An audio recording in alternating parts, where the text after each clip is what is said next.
What is up, everybody? Brian Mendler back in your life on another edition of the podcast. And today I am joined by a guy who is a teacher, right? Loves working with kids. His name is Josh Ruse, coming from Texas, correct? Yes, sir. What's up, my man? It's good to see you. Oh man, nothing much. Just trying to get through everything. It's the end of the school year. I know behavior problems in the school year have been crazy over the past Yeah. 2 years. So, I mean, I think we got like 14, 15 more days left. So, What do uh, you do exactly? Tell everybody what you do. I am a behavior specialist. I've worked, I actually been working with 4 different school districts. Um, and basically, what we do is we try to put systems in place. Like we work with some of the toughest kids in the school district. And basically, with these different schools, we have a group of kids that receive special education services through behavior supports. So the one main goal is to try to build these teams up within the schools to support these kids within the classroom. So that's kind of what I do. And then on the back end of the stuff, I work on writing FBA BIPs, and then also coaching and mentoring the teachers that are put in the behavior Nice. positions. So I'm curious, like, what made you want to be a behavior guy? Like, what did you go through school? Were you a good student? Dude, I was a good student all the way through. I didn't really have any behavior problems. Um, the biggest thing that what I wanted to do, I was an athlete. I played baseball, went to college and Same. played baseball, and that's what I wanted to do. I wanted to coach. So when I was at the end of towards the end of finishing up my bachelor's degree, uh, I took some classes where we had to volunteer in the local school districts to kind of write some papers and turn in those for assignment grades. And I volunteered at a local school district, and they automatically put me in the behavior unit. Um, they like it came out where it was like, oh man, you're a guy in the elementary school. We're gonna put you over here working with some of the toughest kids. I didn't really know what I was getting involved in. So I ended up in that position, volunteering, and then they wanted me to sub, so I ended up subbing, and then Whoa, eventually, whoa, wait. Let me just back you up. So what was that position like? So uh, when you say that, what specifically were you seeing? so basically, I was seeing or working with a young boy that just they used me kind of as like a mentor type person. I never saw any of the back work, any of the paperwork that was involved. Basically, I went in, I just kind of What were hung. the behaviors though? I'm saying what were the behaviors that you were seeing from kids? Oh, during that time, it was kids tearing classrooms up. They were throwing a fit in the hallway, stuff like that. And basically, when I was volunteering, I wasn't really involved in all the intense, doing containments or anything like that on students. They would just kind of put me in there where if the kid was had a meltdown, hey, kind of go talk to the kid and try to calm them down. So the biggest thing, what I was involved in, was trying to build relationships with the kid. And it was only on Fridays, and that was the one big thing, was trying to build relationships on with kids one day out of the week was pretty difficult. But um, I did have one kid that always enjoyed me coming in on Fridays, so it was kind of like one of their reinforcers for him. But Why was it that's only Fridays? because that was the only time I could volunteer on with the college and all that stuff.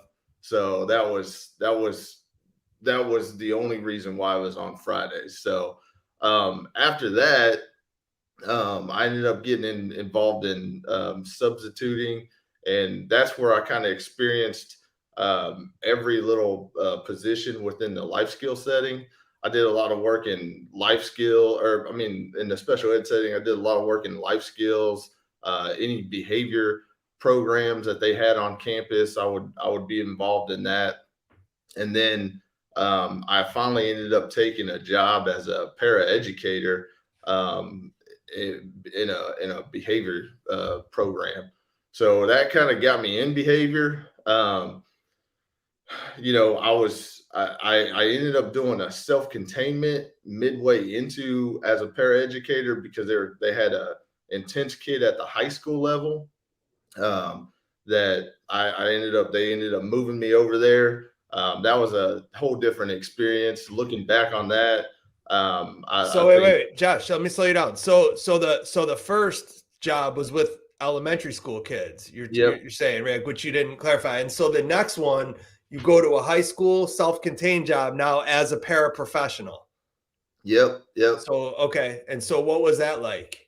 That was completely different. I was in a room, probably about the size of my office right now, with one student, and they basically gave me every work that this student had to do.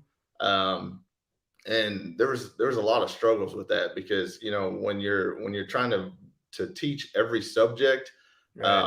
Man, I'm not good at algebra. I'm not. There are certain subjects that I'm not good at. Right. And I just think, looking back, that was like probably 12 years ago. That was a system that they put in place that just was not effective. But I was young. Yeah, but that's a system that they have in place all over the place now still. I mean, frequently when self-contained classes, like where there's one or two kids in a class, with one teacher, usually it's a special ed teacher who teaches the same kids all day long. I mean, there's two ways to do special ed programs, right? There's departmentalization, which is basically the teacher follows the content, meaning like I teach English 7, right, to one group, and then right, and you stay in the same content all day. And then there's the other thought process, which is you stay with the same kids all day, which is primarily how I did self-contained. And I think it's incredibly challenging because, right, like God himself couldn't teach 5 different content areas in a day. And that's what I was asked to do. Oh yeah, no, it's very difficult. I mean, I don't really think that system works. I think there needs to be more money involved into these programs that you're getting different teachers into that classroom teaching different content areas. But I know, I mean, I've seen where some of the really bad parts of the elementary side of self-contained, because we had one. I just didn't see a lot of self-contained at the high school because they really didn't do it as much. That's good.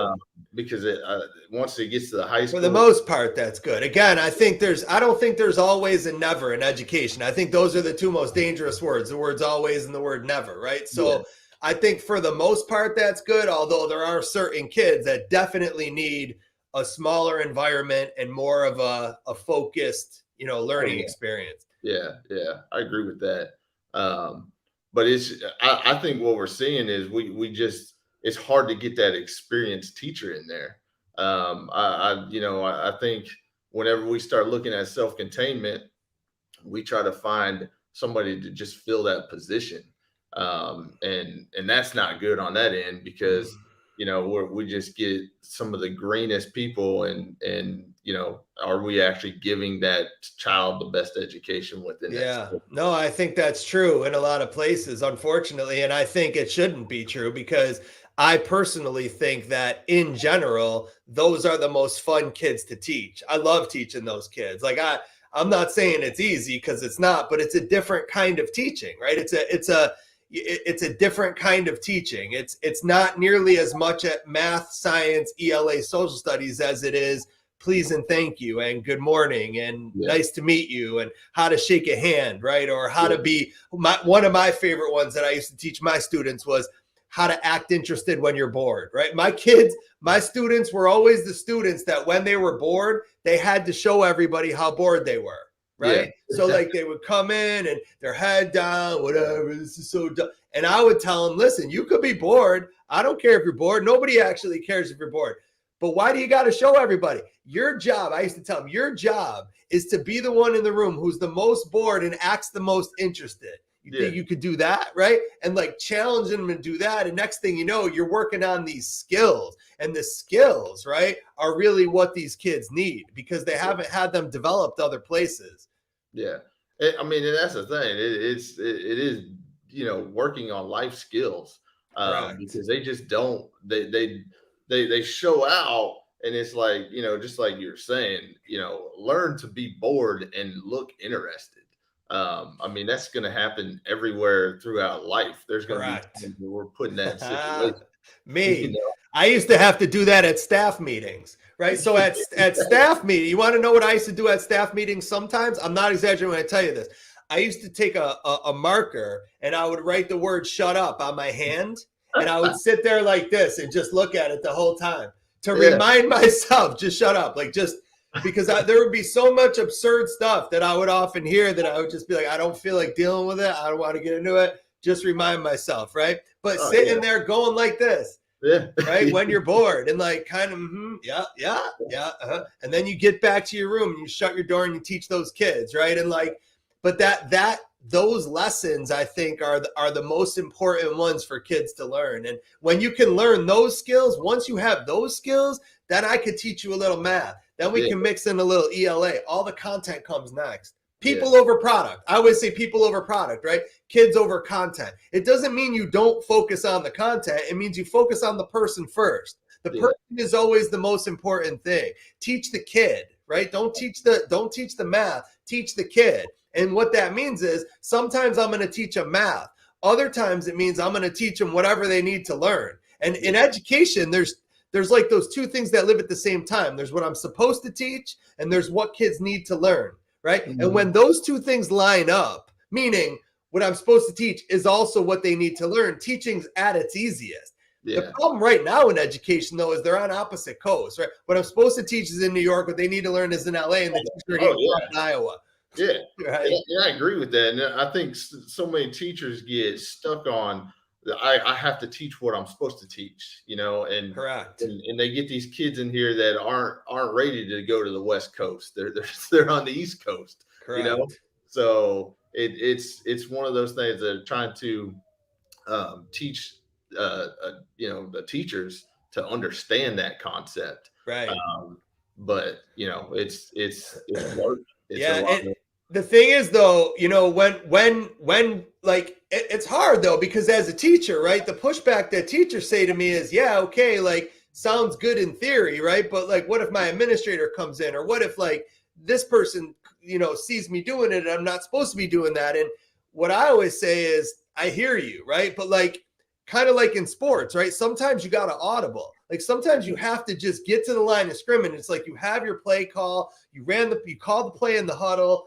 The play went a certain way in practice and you did it that way. And all of a sudden you get to the line of scrimmage. You're like, this thing isn't going to work. Right. And like, you have to have, there's something to be said for being under center with the confidence to say, right now we're going deep. Like I know we were supposed to run it, but we're going deep because running it's not going to work. And the thing is, the easy move, right? The easy move is to just hand it off and lose 5 yards. Well, because then you can't get in trouble. And well, that was the play that the coach called, and that's what we were supposed to do, right? And so that's the easy thing to do. The hard thing to do is say, I know all of those things, right? And what I always say to administrators is, your job as an administrator is to give a teacher a confidence to audible, right? So like you're the coach as the administrator. So as the coach, if I audible and I throw a pick six and they run it back for a touchdown, you're still going to applaud me.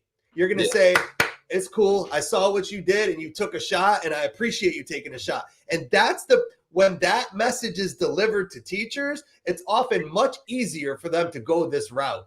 Yeah. Yeah, no, I agree. I see a lot of teachers that say the same thing. They're so concerned about their administrators coming in there or judging them at a bad level. And some of the things that I tell them as well is that, hey, look, that's why we have a team approach when we're dealing with some of the toughest kids. They understand that you have a kid in there that is one of the toughest kids, and not everybody's going to be successful with that kid. So it is also trying to go in and coach the administrator up as well, because I'll run into several administrators that are first year administrators. Maybe they came out of a PE teaching class, or they've came out of a food prep class, and they're completely to special education, and it's completely different as well. So you start seeing some of the frustrations on their side, because their teachers struggling within the classroom, and they don't know the answers. So a lot of it is coaching up each individual on how to deal with the situations. No question, no question. And it's given every kid a fresh chance, right? It's deciding that to me at least, every moment's a new moment. For every hour is a new hour. It's hard. I think grudge holding often hurts the person who holds the grudge more than the person you're holding it against. And I think for kids, it always has to be a clean slate. I'm not saying that's always easy to do, but I think a lot of this isn't easy to do. And I think a good rule to sort of remember and live by is that, if it's easy, I don't really want it anyway. You know what I mean? Easy things don't really excite me anyway. Yeah. I mean, easy gets boring. I mean, I've been in easy situations, and you can figure that out real quick, and then there's no challenge there. So let me just clarify. When I say easy, I'm for easy within the hard, right? So for example, if I'm doing a really hard workout, I don't mind a little break where there's an easy exercise within the hard, right? So easy within hard is good. But I look, for me in my life, I just turned 46, and I'm at the age now where if I do something in my life and it doesn't, or it can't, or it doesn't have the ability to produce the feeling of accomplishment. You know what I mean by the feeling of accomplishment? Oh yeah. Feeling of accomplishment is that feeling that you get when you push through something, right? And I think a lot of teachers right now are getting toward the end of the year where they have every right to feel this feeling, right? The feeling of, look at what I did, right? I pushed through probably the hardest year in the history of education, right? And I got to the end and I did it, and I did that workout, I completed that, whatever that thing is that's really hard to do. And I've gotten to a place in my life where if there's something to be done and it doesn't have the ability to produce that feeling, I don't usually want to do it. Yeah, no, I agree. I mean, you got to see the light at the end of the tunnel. I mean, there has to be something that, it's going to be tough, but it's doable. And then just to give you that sense of accomplishment, it's when you start seeing that there's not an accomplishment, there's no light at the end of the tunnel. That's where I see breakdown from teachers, because they don't know what to do. They're at the end, and when they're at the end, and that becomes a whole different situation to handle. Yeah, but I think the biggest mistake that a lot of teachers make is when they feel exhausted, when they feel burnt out, when they feel sort of at their wits' end with a kid, they often focus, right? Their focal point is on changing the kid and making the kid better. And I don't think that's the right focal point. No. I think the right focal point is focusing on myself, right? For example, right? Am I showing up every day to try to get that kid to be more respectful? Yeah. Or am I showing up every day working on being respectful to disrespectful people? Yeah. Right? Look at the difference, right? Yeah. One of them is I'm showing up every day to try to change somebody else. I'm going to make you more respectful. The other one is I don't care how you act. It actually doesn't even matter. In fact, I prefer you to be disrespectful a little bit today. I prefer it, because if no one's disrespectful to me, then how can I work on the skill of being respectful to a disrespectful person? I need someone to disrespect me in order to work on that skill, right? And but when you show up with that mentality, all of a sudden your mindset changes, right? Because you come in and you're like, yeah, the kid called me a name. Cool. I don't care. It doesn't bother me. And I'm not saying I want that, right? But it doesn't bother me. And why doesn't it bother me? Because there's things I'm always working on within myself to try to improve me. And when we make that the focal point, that's where you often see the change. And what I always say to teachers is trust the process, right? Trust the process that when I focus on changing me, right? Like I said before, being respectful to a disrespectful people or being kind to an unkind person, right? I always see teachers talk about how kind they are. And I believe that 99% of them are. But sometimes I walk down the hall of a school and I'll hear someone who says that they're kind, not being very kind to a kid. And I'm like, well, wait, are we just kind to kind people? Right? Or are we kind, right? Which one is it? And so when I focus on me, right, at all times, hearing it differently, I'm working on a rewrite of my book, That One Kid. And one of the things that I'm writing about in there is the mumble under the breath. You know what I mean by the mumble under the breath, where like you say, knock it off or cut it out or please be quiet to a kid and you start walking away. And as you're walking away, right, they're kind of like, hey, stupid dummy, hate your guts anyway. You're like a skinny, bald, fat ass, blah, blah, blah, blah, blah. Right. They call you all the names under their breath. Right. And like, in those moments, there's options, right? Like, am I the person who stops and turns and asks the single dumbest question ever invented in the history of education? What'd you say to me, young man? Or what'd you say to me, young lady? Because you already know what they said, right? And the last thing we want them to do is repeat it.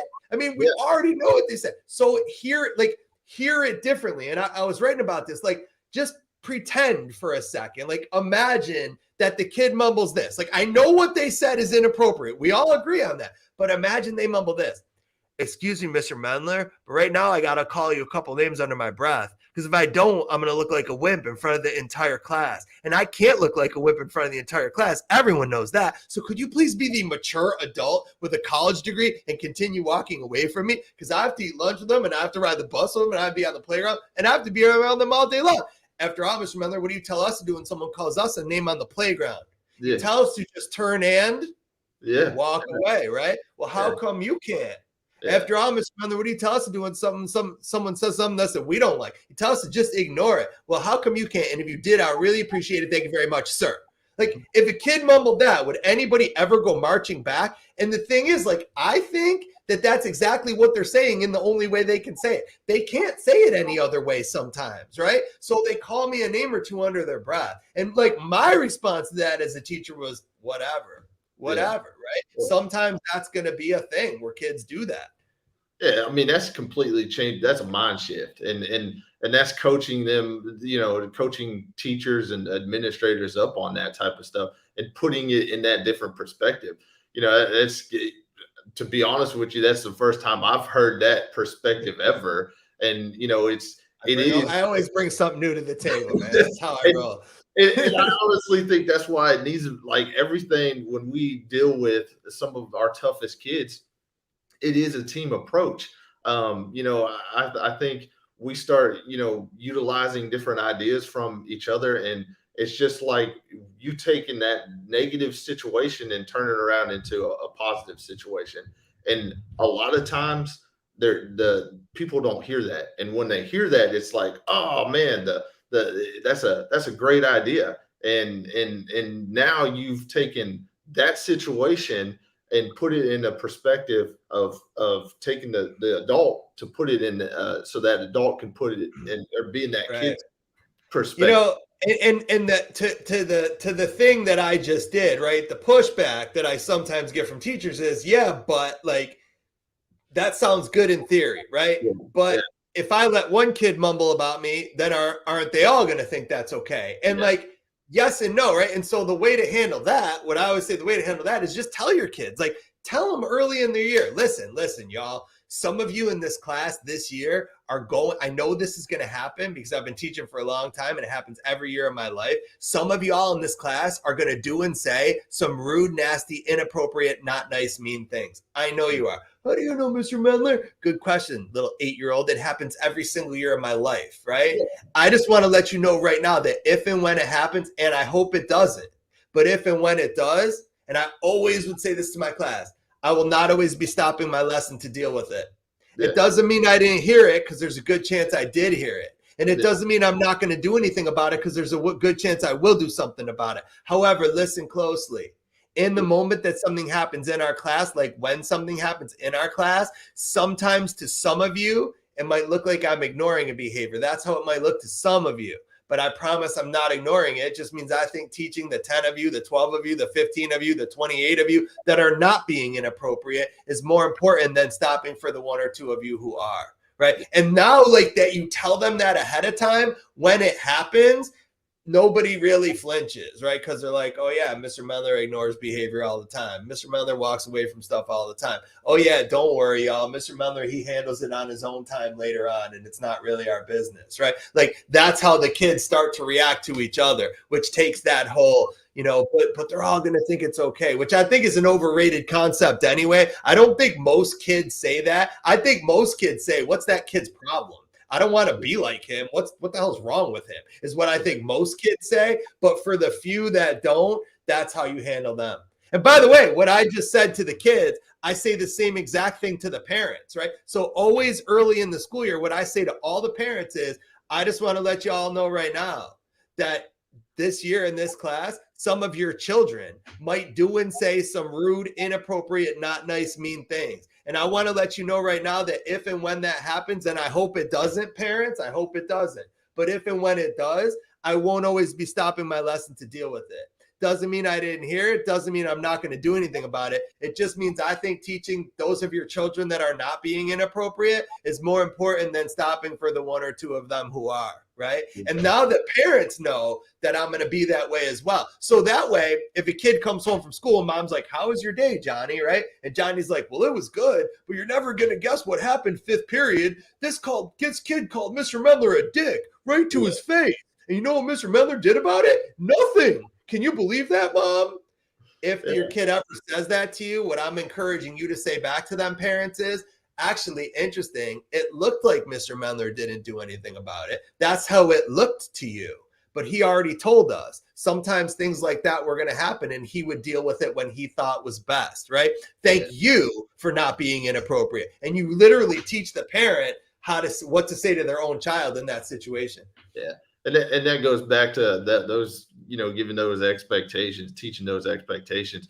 Because I think, when you teach that as well to the parent and have those expectations, then you're not going to get that phone call saying, hey, my kid's not learning in your class because little Johnny is always calling you a dick or whatever, and you're not doing nothing. And it's just giving those expectations up front to say that, hey, we are taking care of business up here. So, but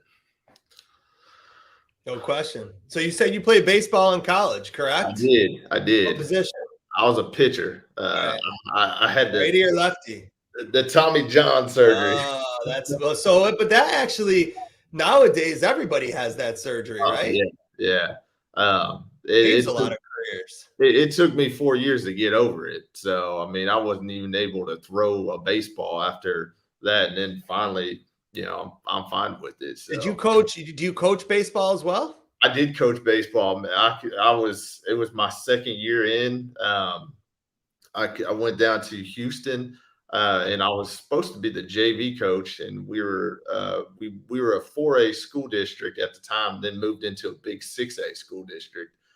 So the head coach, he quit. He ended up getting a job in the oil field. So I ended up moving into the varsity assistant. And man, I'll tell you one thing, what district were you at?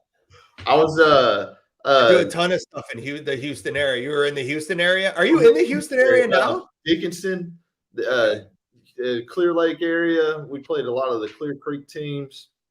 And it just, we had kids on our team. They were throwing about 78 miles an hour compared to kids that were throwing like 95. 93, right? I know, dude. Well, the sports, high school sports in Texas is just ridiculous. I mean, it's another level of good.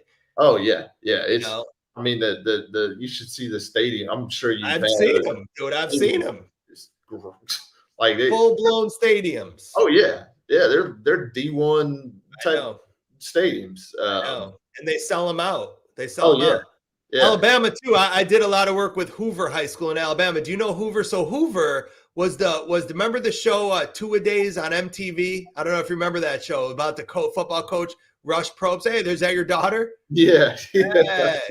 Hello, young lady. How old are you? 7. 7. I have an 8-year-old daughter. Yeah. What grade are you in? First grade. First grade. All right. So you're finishing first grade right now. Yeah. What's your favorite thing about first grade? Math and science. Yeah. Do you know that you're missing a couple teeth? What happened to them? They're gone. They're does the tooth fairy come to Texas? Does the tooth fairy come? Yes. Yeah. What's the tooth fairy pay these days? An arm and a leg. No, inflation is everywhere, right? Inflation's everywhere, including the tooth fairy. She even gave me $40 before at my daddy's house. Wow, that's incredibly impressive. That's incredibly impressive. Nice, nice. Do you have brothers and sisters? I am gonna have one in July. Oh, congratulations! You having a baby? Yes. Exciting. You know what you're having? A boy. A boy. All right. So you're gonna get a little brother. Are you excited for that? I knew it was gonna be a girl. You're hoping it was gonna be a girl? That's all right. I have a little baby boy too. So I have a 10-year-old, an 8-year-old, and a 1-year-old. So crazy. I have a COVID baby. I do. I was living in New York, man. I don't live in New York anymore, but I was living in New York when they shut everything down, and they shut everything down. Like literally, and we didn't have nothing to do, so we all started doing more of that. Yeah. You're like, oh shoot. Later, oh shoot. Right? I saw that you moved over to the Florida area. Yeah. Well, you know how it's going to be though, right? Like if you teach like second grade, right? Second grade or like 8 years from now, you're going to get your class roster. You're going to be like, COVID Johnson, where you at, COVID? Yeah. Corona Smith, are you here? Knock it off, Moderna. Like these are going to be the names of the future. You watch, right? Exactly. So imagine a kid named Moderna, like telling him to knock it off, right? Or like cut it out. I mean, yeah. World. Yes. Yeah, we moved to Tampa like 9 months ago. It's awesome here. I love it. It'll be 90 degrees today. Just the best. Oh, yeah. No, it's I've been down to Florida a few times. We went to Disney during the pandemic. That was pretty interesting, but so yeah. I like that picture. Girl. I like that picture. You want all the attention. She wants all the attention. That's how it goes. Anyway. All right, man. Well, listen, these half hours go quick. Anything else that you want to leave people with? I mean, my biggest thing is, always, when you deal with those tough kids, make sure you go back to your team approach. Communication is everything. And, never be scared to ask for help or advice because somebody out there is going to have it. That could be your closest colleague or somebody within the district. So just don't ever be scared to ask. No question. And I think along with that goes the willingness to grow and the willingness to get better. And the foundation of that has to be that you already believe that you're good, right? Yeah. Like you have to already have a belief somewhere inside of you that you're good enough, right? Yeah. And once that belief is there, then I think that there's often could be a much more of a willingness, right? During that time to say, I'm interested and willing to learn and grow. Yeah, I agree 100%. Never get down on yourself. There's going to be times that you're going to be in those tough situations, and you definitely need to surround yourself with good mentors and positive people. No question. So agreed. All right, man. Listen, it was a pleasure. Good seeing you. Good meeting your daughter. Good luck with your baby, man. It's awesome. Right. Thank you. You guys pumped for it? Well, oh yeah, we're excited. We're over the moon excited. Right. Nice. All right, buddy. Good seeing you, man. All right. Bye. Yeah, girl. Crazy. It's a reading log. It's a reading log. Good stuff, man. It's my project. All right, Josh, I'm gonna let you drop out, man. All right, man. Hit that X button. All right. All right, see you, dude. Lunch money is due. All right, Josh Ruse, y'all. I didn't know that his daughter was gonna drop in like that. So really cool. Now it's just me. They told me that I should do a few minutes by myself. So I wanted to just kind of clarify what I meant earlier by looking at ourselves and looking in the mirror. You know, I think that is the fundamental piece of the puzzle that is often missing. You know, in general, right, when we look at behavior, it's often external focused, right? Like that's sort of the thought process is, you know, how do I change the kid? And look at how behavior is done most of the time in school, right? It's the process of behavior is kid misbehaves, right? Teacher writes a referral, kid gets a consequence. What's the consequence? Something like warning, detention, phone call home, in-school suspension. I'm not criticizing or judging those things. I think there's a place for those things. That said, notice the common denominator between all of them focuses on changing the kid, right? Change the kid, change the kid, change the kid, change the kid. When that doesn't work, and it frequently doesn't, and we know that it doesn't because basically every bit of research points to the fact that it's always the same kids in trouble, right? So if it's always the same kids in trouble, the definition of insanity is doing the same thing over and over again, and expecting something different. So then what do we do next, right? We turn to things like tickets and stickers and rewards and catch you being good, things like that. And again, I'm not judging or criticizing those things. I think there's a place for those things.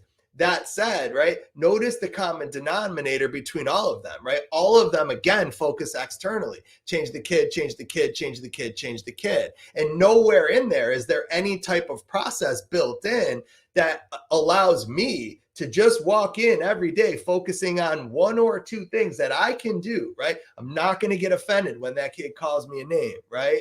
I'm going to take a deep breath. I'm going to walk away. I'm going to ignore. I'm going to focus on all of these things that I can do, right? Instead of focusing on all the things that I can do to change another person. And when we do that and when we're willing to do that, it becomes much more empowering. So that's my little message for today. Y'all, I appreciate everybody who listens and tunes into these things. Don't forget to rate, download, subscribe, review, leave a little comment on here. The more comments, the better. I know there wasn't a ton of people watching today, or hit that like button. That does help for sure if you could do that. And for everybody else, thank you. Oh, I am one. Thank you. I didn't know if there was anyone actually really listening to me live or I was actually talking to myself. So thanks, Katie. It's a good shirt, right? Representing. I know, always represent. I don't know where the hat's from. I should know where the hat's from as well, but I'm not exactly sure. So thank you guys. It was a pleasure. You're the best. All right, well, I'll stay on. If you guys want to talk to me a little bit, now when teachers think that, yes, no question. And they are good enough. And this year, good enough is showing up and giving everything you have, right? If those two things are happening, meaning you're showing up like consistently, I'm not saying you can't take a day off here or there, but I got a second grader and a fourth grader, right? The first thing I say to them when they get home from school, it used to be the first thing I used to say to them was, "How was your day?" That was the thing I used to say to my kids. I don't say that anymore. I don't say, "How was your day?" when they come home, right? The first thing I say is, "Was your teacher there?" And that's because, right, my daughter's teacher quit this year, 4 weeks into the school year, second grade. My son's teacher quit the day before Thanksgiving. I had her on my podcast, right? So in my house, we've lost both of my kids' teachers this year to the profession. And I'm not judging or criticizing them in any way. People got to do what they got to do. I totally understand and I totally get it. That said, it changes you when that kind of thing happens. And it really makes you the focal point change, right? And the focal point for me now is consistency for my kids, right? Just knowing that person's there every day. Or if they're not there, we know why they're not there and when they're going to be back. And like you would with a parent or with somebody that is an important figure in your life. And so, I know it's happening everywhere. Look, the quitting the profession thing is happening everywhere. And my take on that is, again, like I said, I understand it. I get it. it's incredibly challenging time. I will also say that I don't think the grass is always greener. I think sometimes we often think that the grass is going to be greener somewhere else. And I'm not saying it's not, right? I mean, I would be a hypocrite because I did leave the classroom full time and I'm still in education, right? But I left the classroom full time. So again, I would never judge anyone or criticizing anyone for doing it. What I will say is, though, right, there's a lot of hidden things that I think a lot of times people don't see, right? Like when you work for yourself or you go work for another company, I mean, there's nobody that gives me health insurance. I have to pay for my own, right? If my kids are sick, I don't get to miss a day of work. I don't get to take a day off from work. There's no sick days in what I do now, right? Like there's no, so I don't have a retirement, right? I know some teachers don't have retirement, but most do, right? Have a good, pretty solid retirement. I don't have that, right? So like, there's a lot of things that I think sometimes, you know, we look at the day-to-day grind and we're like, man, I'm exhausted. Man, this is overwhelming. Man, this is crazy. This is so challenging. And it is. All of those things are true. What I am also saying is, though, I think every job's got components of that. I think every job's got components of annoyance and aggravation and ridiculous leadership and terrible decision making, right? Like, you know, and I think there's a lot of really good things about teaching, right? One of what I think is the best thing is the autonomy. I know I taught self-contained, so it's a little different when you teach self-contained. I get it. But like, I always felt like when I got in my room and shut my door, I was able to teach. I mean, for the most part, like I'm not saying administrators don't get on your case sometimes, but I never met an administrator who walks around school knocking on doors saying, excuse me, I don't see enough of your kids, right? Your kids aren't in trouble enough. Send me more of them because I have nothing to do in my office, right? Like that doesn't happen. And so the reality is if I'm in my room and my kids are learning, I found for the most part, administrators left me alone, right? Which was kind of exactly what I wanted. So my point is that I know it's incredibly difficult. I know it's incredibly challenging, but it's also incredibly rewarding. And I think, again, sometimes it's easy to just focus on the negative, right? And I want to also say that I think social media has become an amplifier of the negative in general. I think Twitter has become a place to complain, right? The way to get a lot of likes and a lot of retweets and a lot of comments is to complain, right? And so that gains traction. And when that's a thing, that becomes really contagious, you know, everywhere we go. So, you know, my point is, try to focus on the good stuff, right? Focus on the impact that you guys have had on kids this year, on the changes and the growth that you've seen some of these kids get. And, you know, and the academic piece will come along, right? And if it doesn't, it doesn't. If it doesn't, it doesn't. You know, that's how this thing goes. And, you know, what matters the most right now, what a lot of y'all have, 15, 20, 25 days of school left. The only thing that I would be focused on, one thing I'd be focusing on right now, from now to the end of the year, I'd be focusing on one thing. You know what that is? My legacy. That's it. How am I going to be remembered? When it's all said and done, right? 15 months from, or 15 weeks from now, 15 days from now, 20 days from now, 8 days from now, whatever the ending is for you, right? It's all done, right? The behaviors are over. The disruptions are over. The inappropriateness is over. The name calling is over. All of it's done. And so when it's done, what's left? What's left? And the only thing that's left is how people remember you. My grandmother, I'll leave you all on this. My grandmother used to have a saying, God bless her soul, right? She's gone now. I love that woman, man. She died when I was 24. So I got 24 years with her on this earth, which is, I think that's solid, right? For a grandma. I mean, I'm lucky, I think, to get 24 years. But my grandmother used to say, you know, when they put you in the ground, right? When it's all over, but her words were, when they put you in the ground, they don't put anything in there with you. And what she meant by that was none of it matters. Like the house, the car, the jewelry, the nice clothes, none of it matters. The only thing that matters is when it's over, how will they remember you? And she used to say, my grandmother used to say, if you were to die tomorrow, right? Which this usually would say this to our family. If you were to die tomorrow, would they be lined up at your funeral? Would they have to, right? As a teacher, I used to think about this. if I died tomorrow, would they have to close down the school and the town and everything around it because everybody wanted to come? Everybody would be like, oh my gosh, that dude, we got to go. Oh, we're going to miss him so much. Or would there be most people going, good riddance, right? And if it's the latter, that's what you focus on for the rest of the year. Make sure it's not, right? Because you define right now, you decide the actions we all take for the rest of the year. Those actions completely decide how we're going to be remembered for the rest of our career. And man, that's a powerful thing. Anyway, thank you for joining, y'all. I'll be back with you same time in 2 weeks. Until then, I say peace. I'm out of here. Bye, everybody. Thanks for joining. See you soon.